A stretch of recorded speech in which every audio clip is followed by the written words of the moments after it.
Yo, yo, yo, you know what it is, LA Icon Full Community Podcast. To my left, your right, we got the homie, Mr. Greenlight, Robert Hernandez.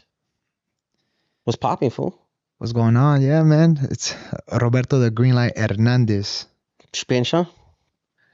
It's okay. Before we begin, I'd like to give a shout out to my sponsors. As you could see, I'm in some comfy ass black joggers and my black thermal by Shaka. For all your essential streetwear needs, hit up shakawear.com. During your off season, do you smoke by any chance? No, I don't smoke at all. That's very good. That's very noble of you.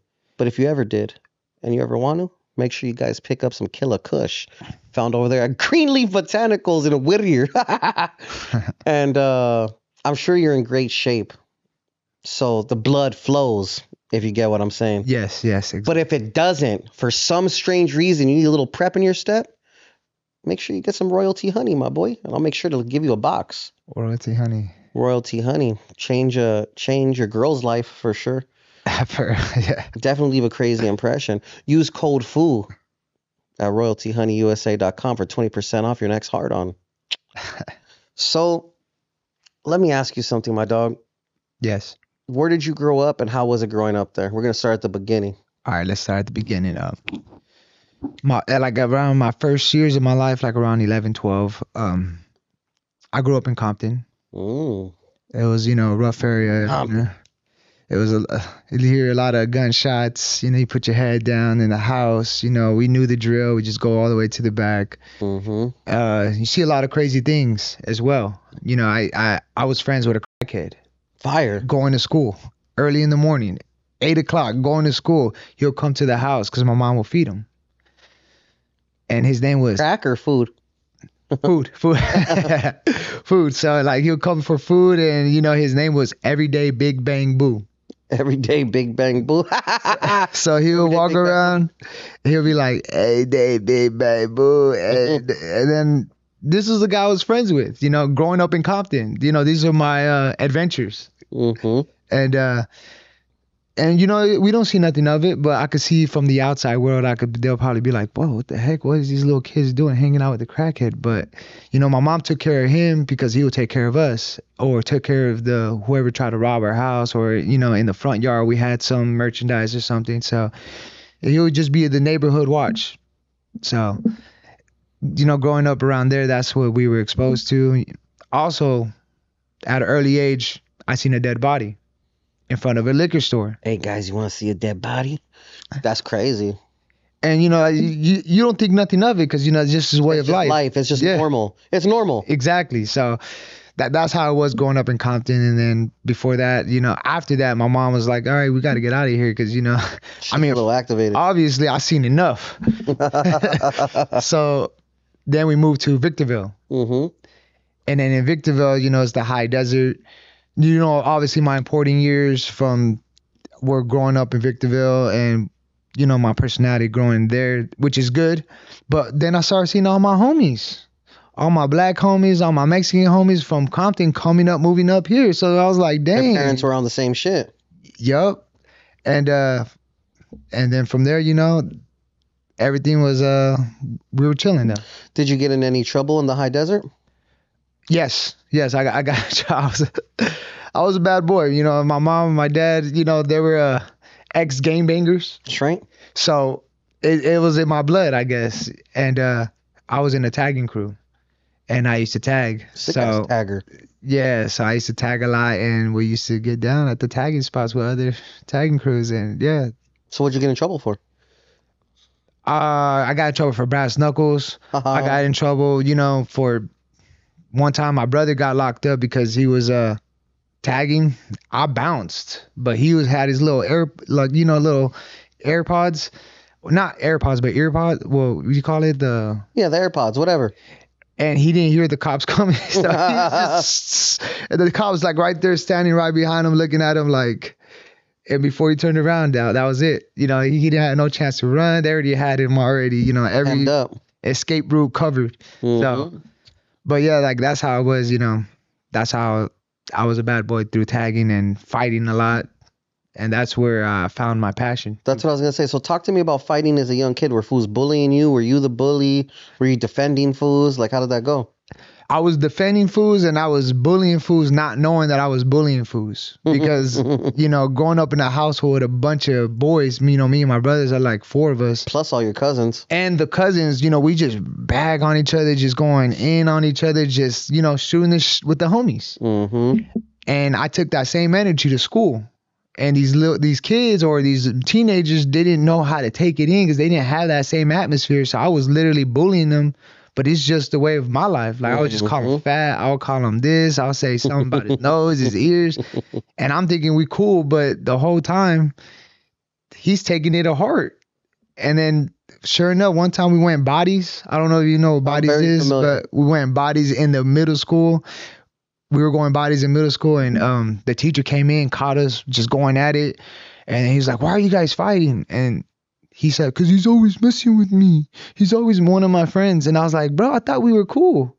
But that's when I realized, like, damn, I'm bullying this. I've been bullying this fool all year. And this fool finally, you know, wanted to get his get back in the restrooms. So that's where everything started, you know. When did you first officially begin training to fight? When I was 19. That's cool. So you graduated? Graduated. Dope. Got a job. Dope. What was your first job before we carry on? Popeyes. Sick ass chicken ass fool. You know, I worked at Popeyes. And you know, the funny thing about it too, working at Popeyes is I was in the back. The customers could see me in the back whipping up the chicken. But all the, you know, the black people, they were looking at me like, why is this Mexican in the back cooking our food? Fire. They were just giving me this dirty looks because I'm just like whipping. Here you go, put in the thighs, the breasts. So like even then I felt like, damn, they didn't like me. Tell me a scandalous Popeye story. Well, you know what? I don't have a scandalous Popeye stories, but what I do know, I hooked everybody up. You know, they told me to, obviously they tell you to be very limited. They want to save their ingredients and all that. I was just I was just helping. Like, they love when I worked on there because I was giving them extra food than what they paid for. So that's dope. So no crazy scandalous secrets like the fries aren't fries, the mashed potatoes are actually oatmeal rotten.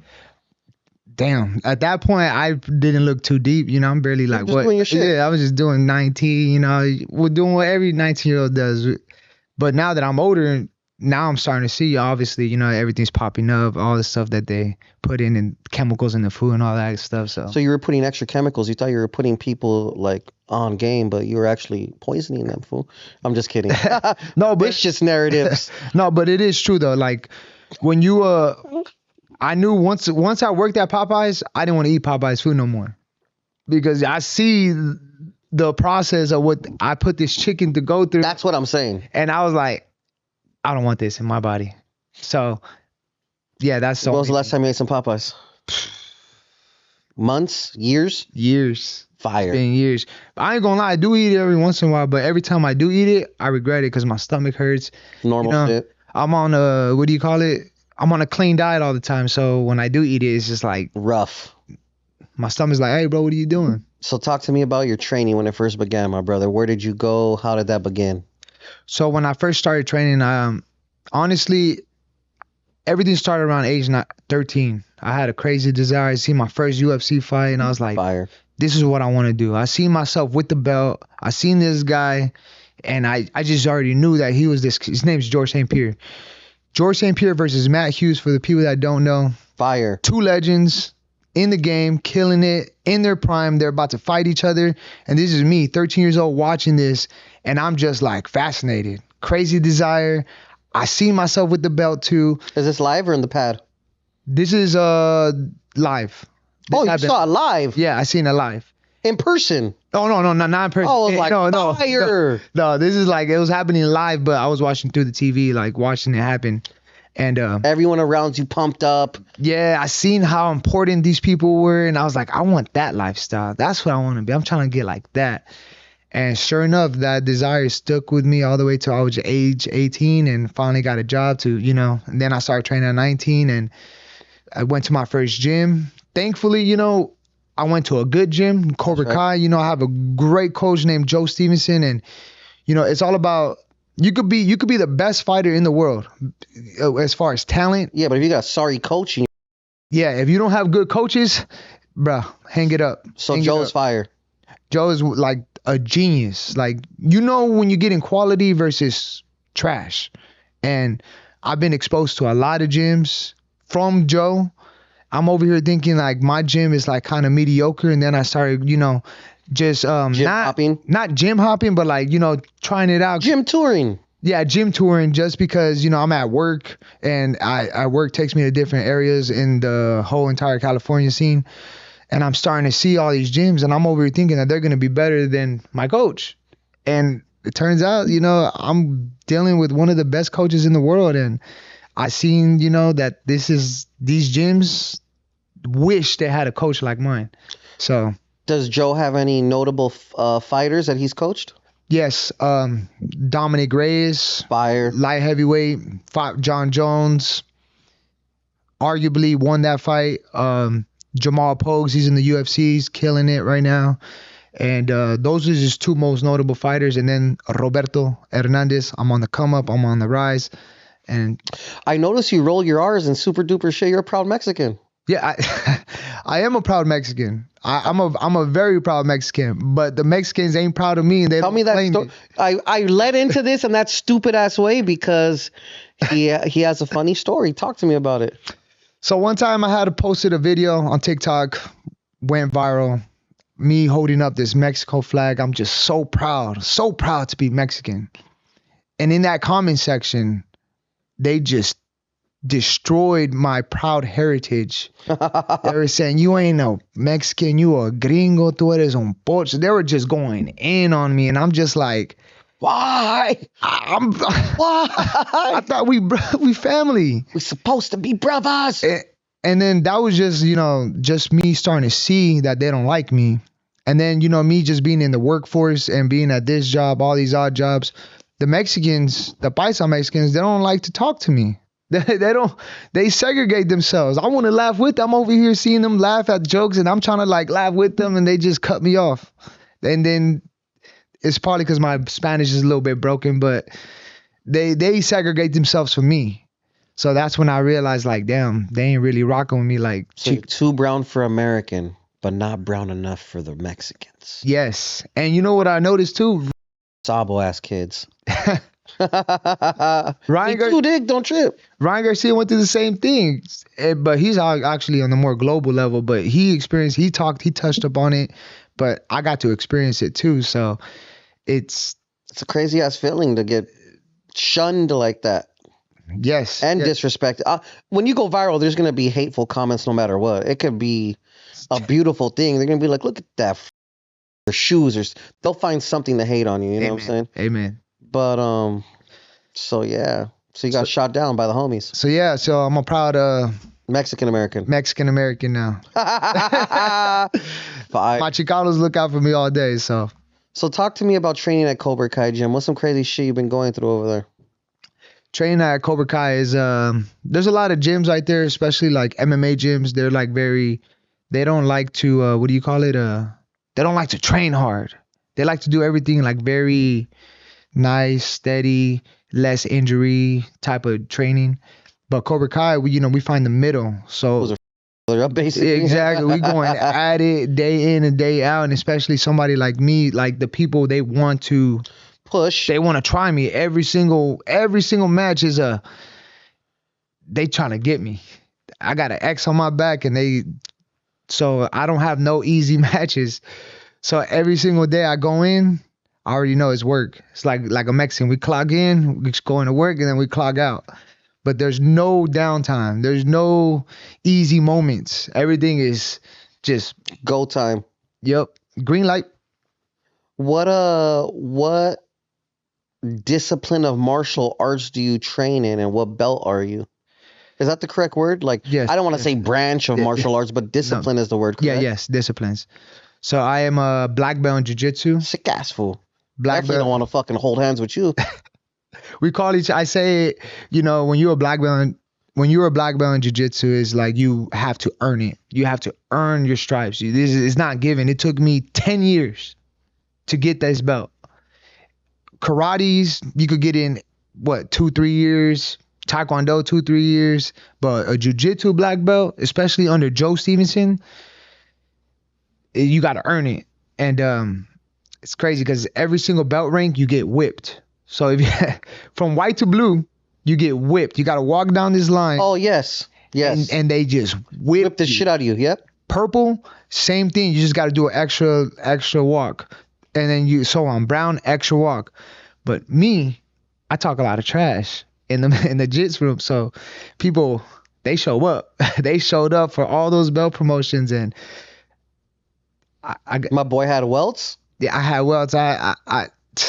They effed me up. They whipped your back so hard your back has cauliflower? They whipped my back so bad that when I took a shower, there was an extra sting. Like, so, that's what happens. But you earned it, fool. Exactly. Someone's world up. And that's what makes it more memorable, the pain. The pain made it more memorable, the belt promotions. So, and then on top of that, I'm a boxer as well. Those are the two styles that I shine the most at, boxing and jiu-jitsu.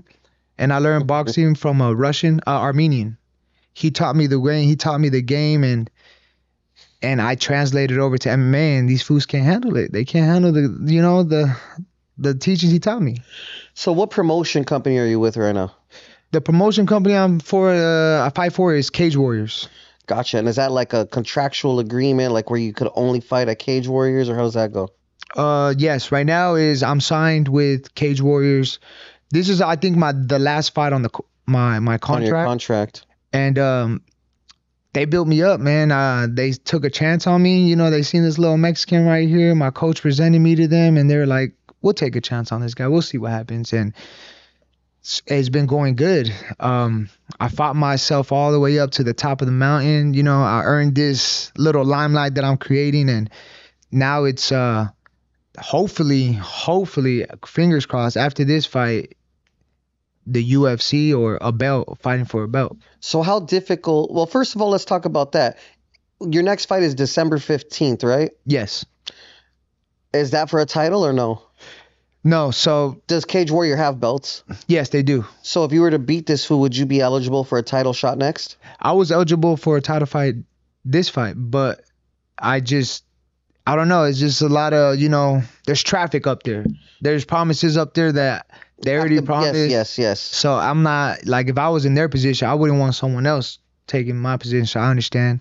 But for sure, after this fight, either I fight for the belt or I get signed to the UFC. That's crazy. And so it's not an issue with Cage Warriors that you're going to potentially go to UFC. No, it's ideal. It's ideal. Yes. They want their athletes to go to the UFC. Because then that proves that Cage Warriors is the promotion to go to if you're getting ready to promote up higher. Yes. I understand. I'm not trying to say it's like AAA or the minor leagues, but in its essence, yes, it is. Yes, and all these which is respectable, of course. You got to fucking start somewhere. What the fuck? Yeah, exactly. Conor McGregor came from it. From Cage Warriors. Yes. Fire. Paddy Pimblett came from it. Oh, there's some real hitters. Yeah, so like... Yeah, this ain't no pushover bullshit league. No, they're not. Shout out to Cage Warriors. Big dog, no cap. All of their people, especially in my divisions, is UFC material. So all these people are bound to make it to the UFC too. I seen the talent. It is what it is. They some killers. So... like I was saying, though, you do have a fight coming up on the 15th. I scrolled your Instagram. You be talking major shit, fool. Major shit. I talk a gang of shit. You talk a gang of shit. And there's more coming. But yeah, I like to talk trash. My coach wanted me to be a humble fighter. You're like, stay quiet. And I did. For the most part, I did. But that messed up with my fight style because... like, I get into this mindset of being humble, and I have to, like, hold myself from saying things, and it translated into the fight. You're like, that then. So I had to be who I am. I really got to be who I am, and I like to talk my trash, let them know who Big Daddy Rob is, and then they find out after the fight, like, damn. But, yeah, I do talk a lot of trash, and it's fun. And it's fun when they engage back. Engage. Yeah, it's whack talking shit to someone that doesn't want to talk shit. Yeah, now you just feel like a bully. Back to what I was saying. Back to when I was a little kid. Now I just feel like a bully just saying these things. I looked at your record, and you do have one. You do have one. When did it come? Did it come in the first fight? Yeah, my first pro fight, man. It was. So what happened there was my opponent pulled out, his opponent pulled out, and I was scheduled to fight at 145. He was scheduled to fight at 135. So we met in the middle, 140. Cool. I sold so many tickets. He sold so many tickets. I'm not going to, this is the only option for me to fight. So I wasn't going to let my people down. And I cut weight the wrong way. It ended up being bad. And then I ended up losing the fight due to not skills. Because if you guys go watch that tape, I had him on skates the whole entire time. Homie had the baby deer legs the whole fight. And it was so bad where like I was already celebrating in my head. I was like, man, where am I going to eat after this? Like, what's a good place to eat as I'm trying to knock this fool out? And this fool was still standing like Homer Simpson. I'm like, damn, this fool. So then that's when my cardio kicked in. The weight cut kicked in. That 140, that extra. I dropped 12 pounds for that fight. Yeah. 12 pounds in like 2 hours. Whoa. Just to make the weight. That doesn't even make sense. It doesn't, but we made it happen. And I was dying. Put it this way. Because that's the day before the fight. Yes. Put it this. I was that crying. was unhealthy. It was very unhealthy. I was crying and I didn't have tears. That's how dehydrated I was. So I paid the price. Lesson learned. Never happening again. I'm not going to give you any clout, but that was one of the fights where, I ended up back. And let me ask you this. How a lot of people after their very first loss in their very first fight do not continue, if I'm not mistaken, in their career, right? Yes. What made your balls drop and say, fuck it, I'm going to keep going? Because I already spent too much time into this fight game. I invested too much time, my energy, everything. And your circumstances were also unique, so that probably helped a little bit in your favor as far as promoters go, thinking like, wow, all right, well, let's give this for a little shot. That too. And then on top of it too, a part of all of that success now is my wife. My wife helped me. She is the reason why, like, she supports me, and she used to fight too. So she understands the game. She understands the fight. The sacrifice, the bullshit, everything that it entails. Because it's not just going to fight. There's training, and there's the timing of the training, how you come home from the training. Yes, and she understands all of that. Like, if a girl that never fought before would never understand that, I probably wouldn't be here because or someone that's been related to a fighter or something that someone with understanding of the way it actually plays out. So I just want to give a shout out to my wife for that. Thank you. I appreciate you, But yeah, it's part of my success is her, and we did have that talk. We had that conversation like, look, if I lose one of my next 3 fights, I'm not fighting ever again. I'm going to just now, what do you call it? Keeping my promises to you. And now it's my turn to bless you in a different way, not through my way. And here we are, 8 fights later, 8 wins later, 4 finishes. Trevin Jones is next. Done. Are you trying to knock people out? Or are you trying to submit them? Or are you just trying to get it how you live? However the fight presents itself, sometimes it could be a knockout, sometimes it could be a submission, but that's where I'm versatile. That's where my black belt comes in and my boxing comes in. It's you can't game plan for me because it could go either way. Exactly. So your ground game is impeccable. I ain't trying to brag, but yeah. It's good. Yes. You would rate it high. You're a black belt. Yes, I rate it high. Or a lot of people black belts. There's a lot of black belts out there, but there's a lot of fake black belts out there as well. There's not a lot of Joe Stevenson black belts. Exactly. I respect it. There's high levels and low levels, and there's people that just put in that time, but their skills are not there. What's the motto for Cobra Kai? Cobra Kai never die. Nah, that's a movie slogan. Isn't it like no mercy, no fucking something? Oh, yeah, it is. No mercy. Yeah. I don't know too much of it, but it's funny because, like, at Wayne's... He said Cobra Kai never die. It's funny because at Wayne's, these fighters, they don't take me serious sometimes. They think because of my Cobra Kai, they think this the movie. They're like, oh, look at what the heck this karate guy doing. I'm about to fight a karate guy. But then they figure out in the middle of the fight, like, oh shoot, this guy's the real deal. Like, this guy knows what he's doing. So, yeah, they don't take me serious because of the Cobra Kai gym, but it's okay. Right now, you mentioned your lady. If I'm not mistaken, you, your lady, and your mom are on a TV show. Yes, we are on a TV show. Yes. Is it called I'm a Mama's Boy or I Love My Mom or what's it called? It's I Love My Mama's Boy. I mean, I Love a Mama's Boy. Oh, okay. I Love a Mama's Boy. So it's more centralized around your girl and your mom. Fire. Yes. And you're training, so you come home, whatever, you fight with your lady, then you go tell your mom, and then they fight, or what? How's it go? I haven't watched an episode. Look, it's yeah. On TLC. Is it still airing, or are you still going? Yeah, it's still airing. We'll be filming again. Hopefully, I think January. They're just waiting for the holidays to end, and we'll be filming again. But yeah. How many seasons have you been on there? I only been there one season, season 3. But you're gonna roll into season 4 potentially. Potentially season 4. You are, or potentially? Potentially. Gotcha. Because they don't really see the thing with TLC and that they don't tell you. They let you know one time, and they don't talk about it, and then they bring it up again when it's time. Yeah. And it's just like they keep you out of the loop. I've went through that. I've went through something like that very recently where they told me something and I didn't hear from them or get money for a long period of time. And then 3 days before they were like, hey, I'm ready for the weekend. I was like, you didn't even send me no money to lock this in. They're like, oh, we're going to send it right now. Like, fuck it, shoot it. Let's do it. But yeah, so that's how it works. The entertainment business works like that sometimes. And facts.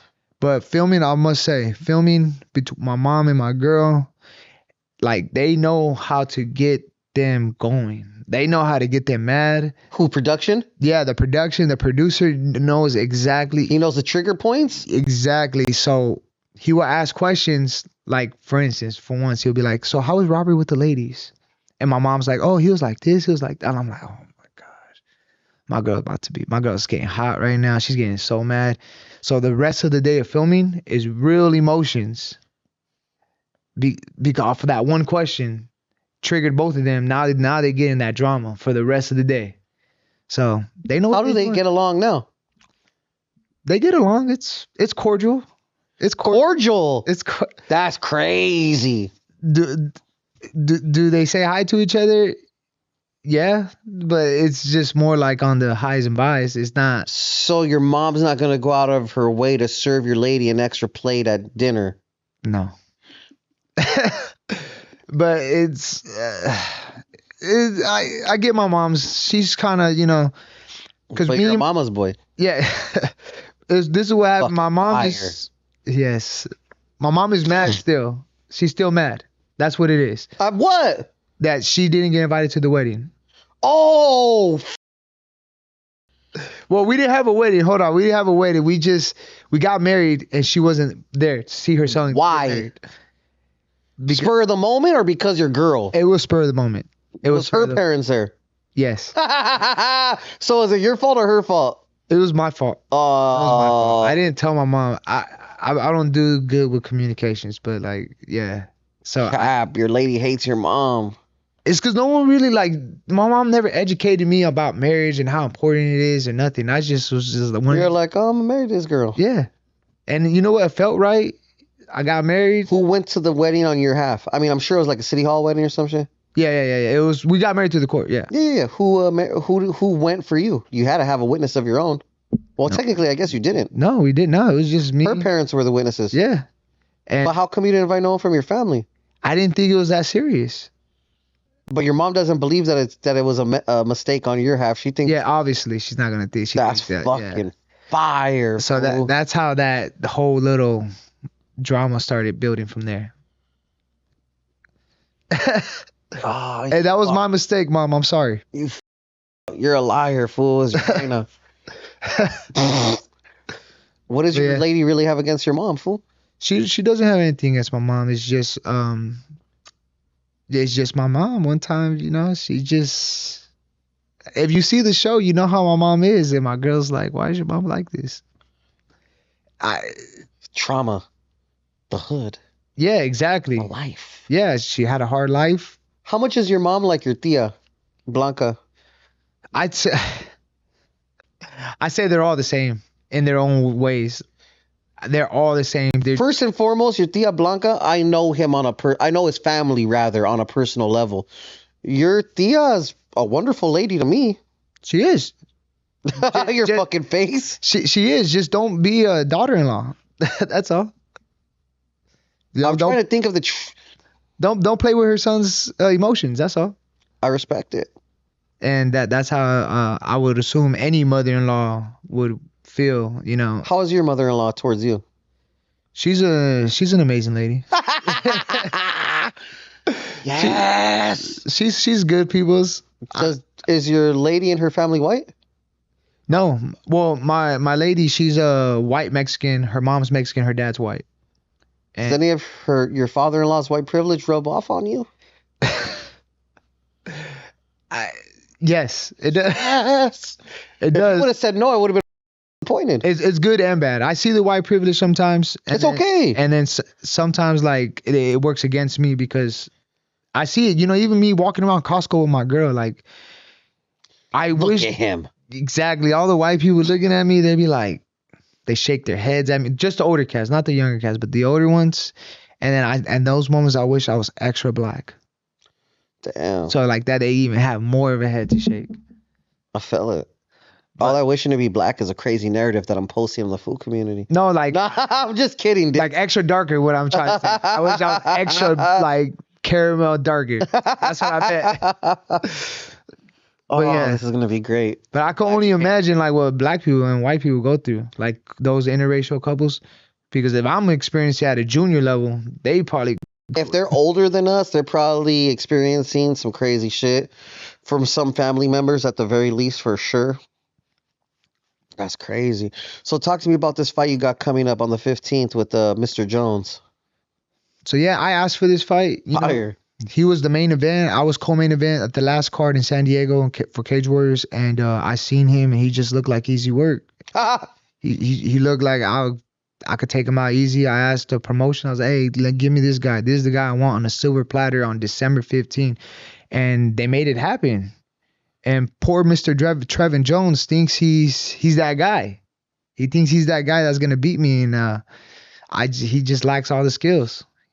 He don't got the skills to beat me. So, and there's been a lot of trash talk too. He talks shit too. Yeah, he talks shit trash. He tags me in videos and all this stuff. Oh, fire. Yeah, so I'm like, oh, he's tagging you and mentioning you. Yes. Great. That's epic, fool. So I'm tagging him back, but the difference is he don't know how to talk trash. It sounds like, bro, put the mic down, bro. Like, you don't know what you're talking about. And I feel it. He's just trying to be disrespectful, but it's not coming off slick. He's a humble guy.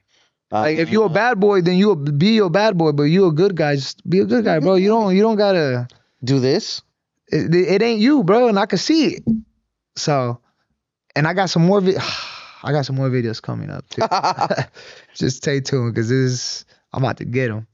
How do you balance, because like you said, you have a job that takes you all over the state and shit, and you have your lady, and of course you have your mom. How do you balance the fighting and the training with your work and your family?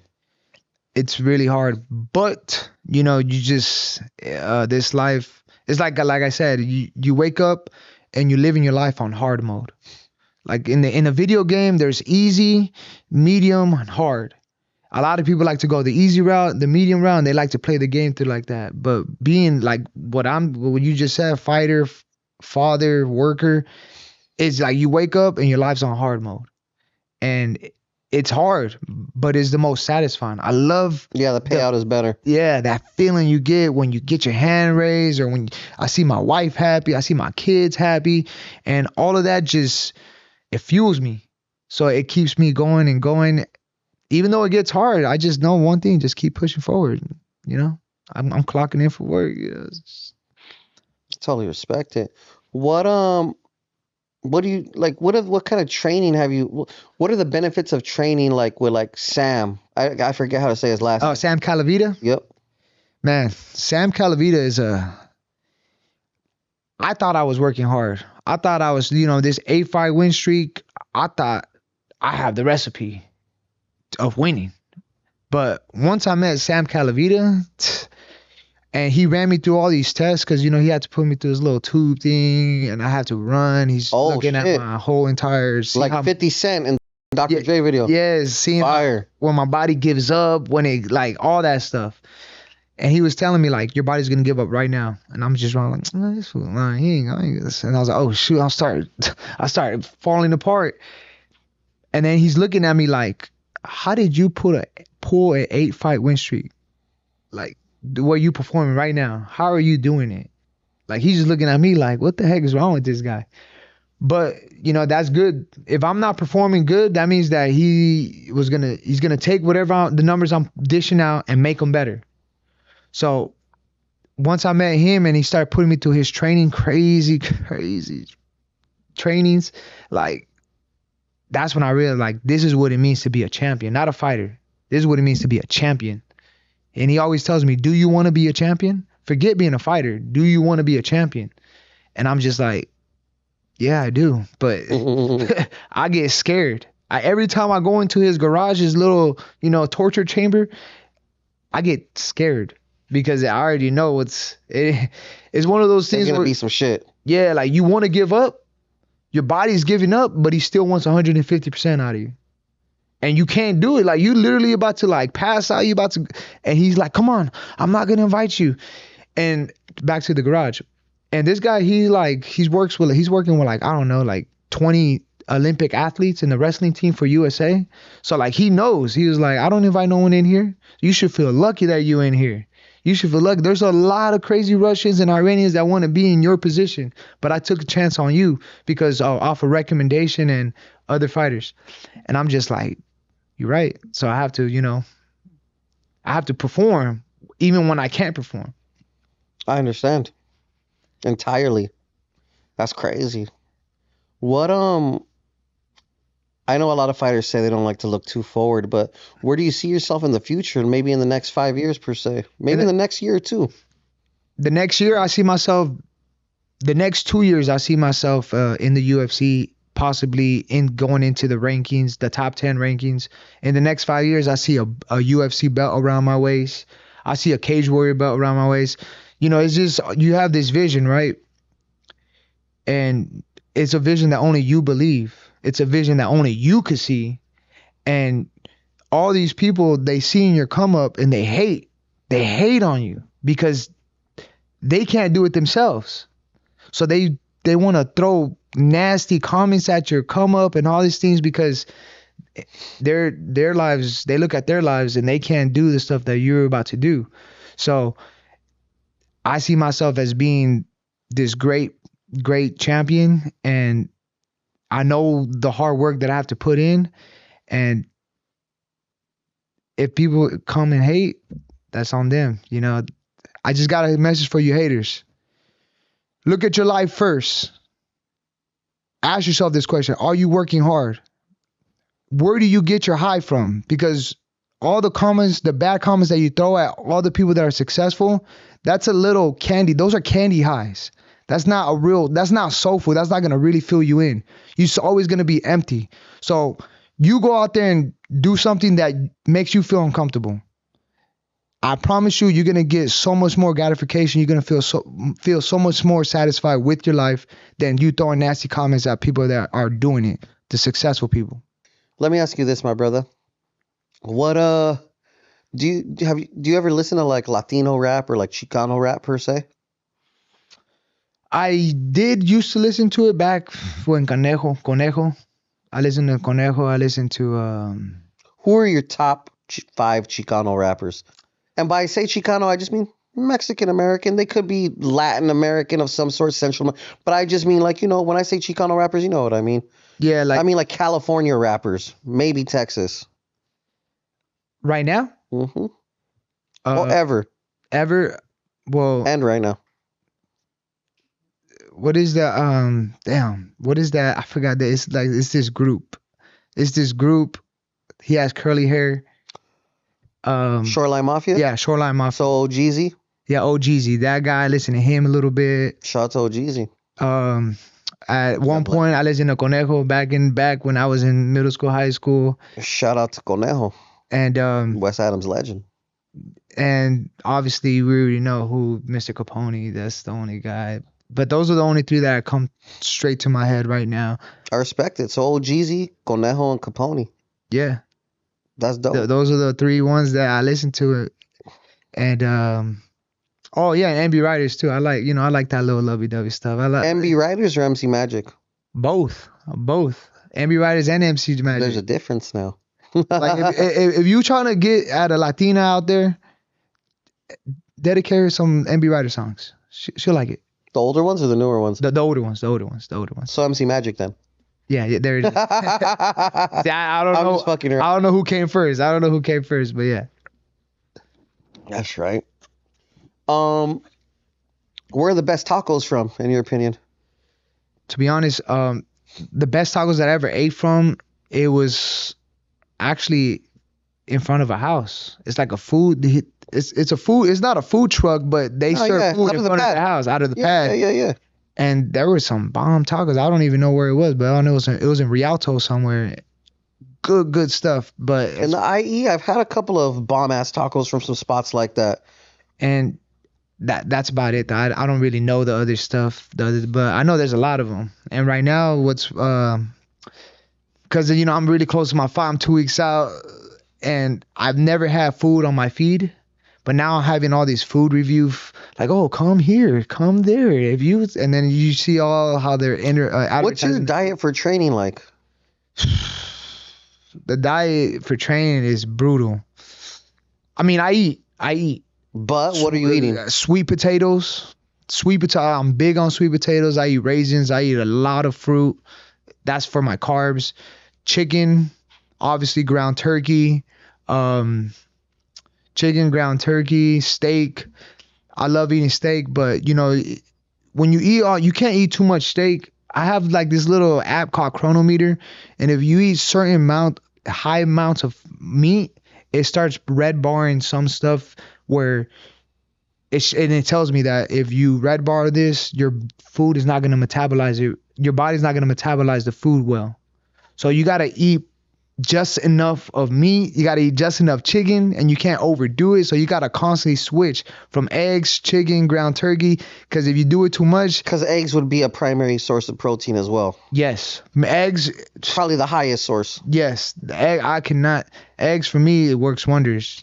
You eating organic, cage-free, hormone-free eggs, or you're just getting whatever ass eggs? No, organic, cage. Your eggs are brown.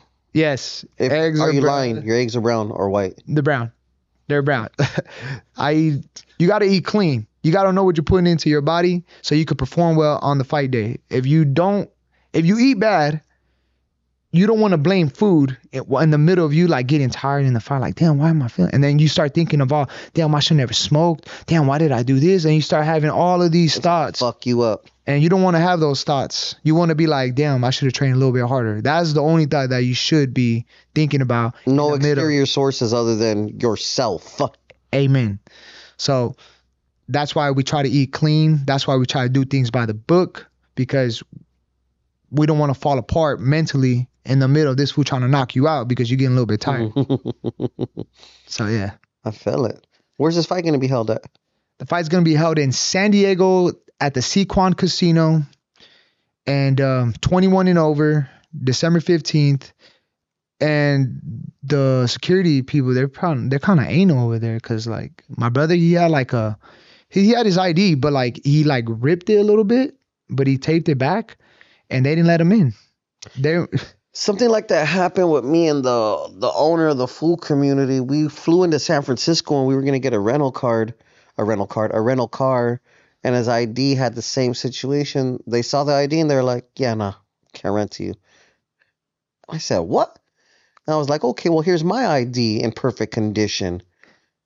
And they're like, "Yeah, but now we can't use his credit card." And I was like, "Oh, you got me." Yeah, see that. With me. And I was like, dude, this is my corner. Like, he's part of my corner. So like, we were just going back and forth.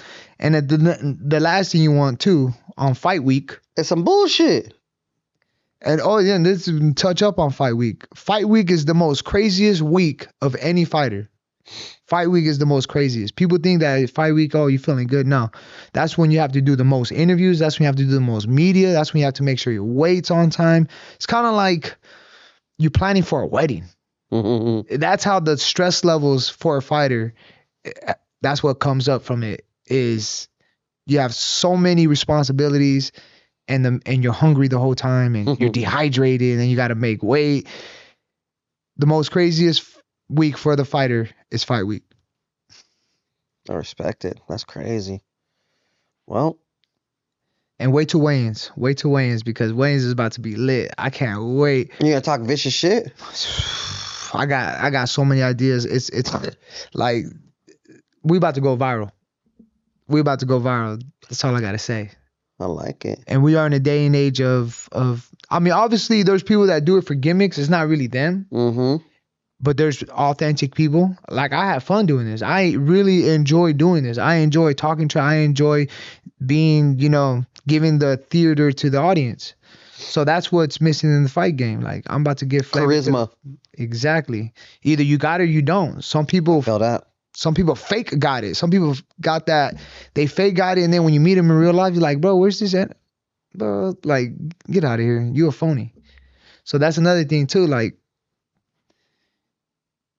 the truth always comes out. So if you try to be a fake fighter, fake personality, it's going to come out. Look at John Jones. John Jones painted himself as a good boy, and he kept running into the law over and over. So if you're a fighter and you want to be a successful fighter, be authentic, bro. I mean, John Jones is probably one of the most successful fighters of all time. Yeah. Well, he's one of the best fighters of all time. He's the GOAT. But I don't think he's cashing checks like McGregor did. That's true. I agree. Based on like what you're saying, like he could have just been his fucking self, and maybe it would have gone a little further charisma wise. Yeah. Because he's down to talk reckless shit too, but he just kind of holds back and maintains that humble persona. Yeah. When in fact, this fool's down to go do retarded shit. Amen. So not retarded, but out of pocket shit. Yes. Which is cool. And I met John Jones too. Great guy. Great guy. When he's not on alcohol. Great guy. And when he's faded? I never ran into him faded. I would have been fired. He would have been like, hey, this fool was tripping, G. I would just test him like, hey, what's up, John? Like, you want to smoke? Nah, I would never do that. You up in that spot, G. He would. Hey, he's one of those people, like him and my coach are probably one of the few people that I probably think, or a lot of other people that are heavier. But like I grapple with my coach. He's like, what, 38, 39? That fool's strong as hell. Like I'm one of those things. Like if we was in a bad situation, he could do bad things to me, and we locked in the room. It's a wrap. I can't do nothing about it. And I'm a black belt. I'm a trained athlete. He's a retired athlete, and he would still do me dirty to this day. So some fools are just bad dudes. Yeah, so like when just because the fighters are retired don't mean they don't got it, because they still got it. So you want to F around and find out. Exactly. Very crazy. Is there anything you want to leave the people before we clock out? No, I just want to give a shout out to everyone. I want to give a shout out to Angel. Thank you for, making all this happen. Thank you for making all this happen. Don't trip. I just feel blessed. Everything's falling into place. My sponsors. Thank you guys. Baseball and Games, Essentials Building, ATM. Just want to give a shout out to you guys, and I'm just very thankful. I look forward to your continued success in Cage Warriors, and if you make it to UFC, I need some free tickets, my boy. Oh, you'll get some free tickets. No cap. But sorry, my allergies just slap right now. Yeah. I think you're gonna do good, fool. I think I'm gonna. Are we gonna be able to watch it live on YouTube when you guys do the weigh-ins or some shit? Yeah, they do. They do clips. Yeah, they do ceremonial weigh-ins. So we weigh in, and then after we do the for the theater weigh-ins. So yeah, you will see that, and it's gonna be lit.